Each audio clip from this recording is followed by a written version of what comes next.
Jenny threw her pizza crust back into the box. "I'm stuffed," she sighed as she leaned back against the bed. Dee looked at her strangely. "I wonder why," she said, mocking her slightly. "Hey, I didn't eat that much," Jenny shot back. "Yeah, not that much. For a walrus," laughed Dee. The girls laughed, and Jenny joined in, knowing Dee was not entirely wrong. They then spent the remainder of the evening laughing and chatting, looking at stupid memes on their phones, up until the point where Dee's mother stuck her head in and told the girls she was going to bed, and to keep the noise down if they could. They all nodded and smiled, and bid her good night. Dee then dimmed the lights and asked them if they wanted to play a game. Ava said she didn't care for it, and would prefer to go to sleep, but she was soon persuaded by the others, who convinced her it was still too early to do so. "Okay, well, what are we going to play?" she asked. "Bloody Mary," she replied, in a low voice that didn't sound like Dee at all. The girls looked at each other. "What?" "Bloody Mary," she whispered. "What's Bloody Mary?" one of the girls asked. "Bloody Mary is an old legend, to which there may be no truth at all. But I want to find out if it is real." "What do we have to do?" asked Jenny. "Well, the legend goes that if you stare into a dark mirror and chant Bloody Mary 3 times, she may appear before your eyes. Sometimes she's nice, and sometimes she's a corpse, covered in blood." "Why would we want to do that?" said Ava. Jenny disagreed. "Sounds exciting. Let's do it." It didn't take them long to convince Ava to join in. In fact, they even convinced her to go first. Ava went into Dee's bathroom and shut the door. The main light was out, and the only light in the room came from Dee's electric toothbrush, which was charging on the bench. Ava stood in front of the mirror and stared deep into her own eyes. She then chanted Bloody Mary 3 times. Nothing, not a thing appeared before her.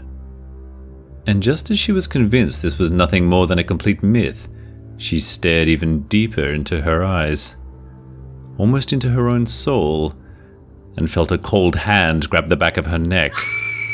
She shrieked in fright and burst back into the light where the other girls were waiting. "What happened?" asked Jenny. "Did you see her?" Dee wanted to know. "No, there was nothing. There's no truth to this." Ava was distraught. "Then why did you freak out?" Jenny was confused. "It was just, at the end, I got a horrible chill. I wasn't ready for that.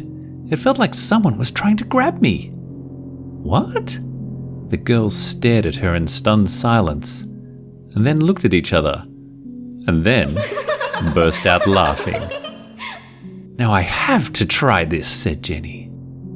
"No, don't," said Ava. "I really think there's something in there." "You're just being paranoid because you had a small fright. Forget about it." Dee was doing little to comfort her. "No, don't go in there. If you do, I'm going home." "Well, you better call your mum to come pick you up then, because I'm going in there." "Fine, I will." And she picked up her bag and phone and then left the room. "Bye-bye, you big baby. Go home crying to your mum." "I will," she shouted, and then slammed the door. The 2 remaining girls once again looked at each other and then burst out laughing. "Wow," said Dee. "Talk about overreacting. What the hell is wrong with her?" "Well, whatever's in there, it must be pretty upsetting. You better go check it out." There was another very uncomfortable silence as the 2 girls just stared at each other. It appeared their courageous display of resolve had dissipated somewhat. Jenny then stood up. "I'll do it," Jenny said with conviction. She entered the dark bathroom and closed the door, and just like Ava before her, she chanted Bloody Mary while staring deep into her own dark eyes. Nothing. She waited longer and stared deeper, and just when she was about to give up, the room went icy cold, and a girl, no older than a small child, appeared behind her, her face covered by her own black, twisted hair. Jenny tried to scream, but nothing came out. She quickly turned around to face the little girl, and there was nothing. She took a deep breath and tried to calm her heartbeat, which was painfully tightening in her chest. She then turned to exit the bathroom, but as she did so, she looked back into the mirror and saw Bloody Mary standing before her, her clammy hands reaching out, her dead eyes looking deeply into hers, and her teeth, her blood-covered teeth, grinning. She couldn't move. She wanted to cry out, but she couldn't. She wanted to go home, but she couldn't.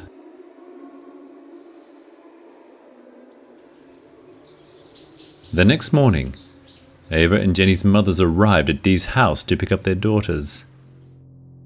Dee's mother greeted them at the door. She told them that the girls must have stayed up late and were still sleeping. She hadn't heard a peep out of them all morning. They went upstairs, and Dee's mother knocked on the door. There was no answer. She called out. There was still no answer. She then slowly opened the door and was hit by the stench of the stale air smacking at her lungs. In the shadows, she could see the silhouette of a girl's head, so she called out, "Girls, are you awake?" Still, there was no answer. She went to flick the light on as she said, "Jenny and Ava's mothers are here to..." She reeled back when she realized what she was looking at. Her shock further increased by the reflex gasp of iron-rich, acrid air burning deep down into her lungs. Two bodies, with dozens, or maybe hundreds of stab wounds, lay motionless in a huge pool of blood, blankets, and pillows. The women screamed and began to cry out for their daughters as they took in the horrific sight before them.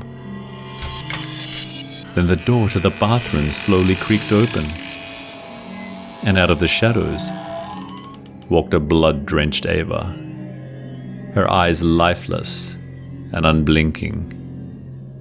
"Ava!" her mother screamed out. "What's happened? What's happened here?" "Bloody Mary, Mother," she replied, in a voice as calm and soft as could be. "Bloody Mary came to visit."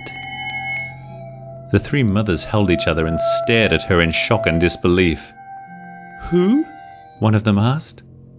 "Bloody Mary," she replied, as a wicked smile with blood-stained teeth grew across her pale, grey face. The door then slammed shut, and the mothers were trapped in the darkness with Bloody Mary.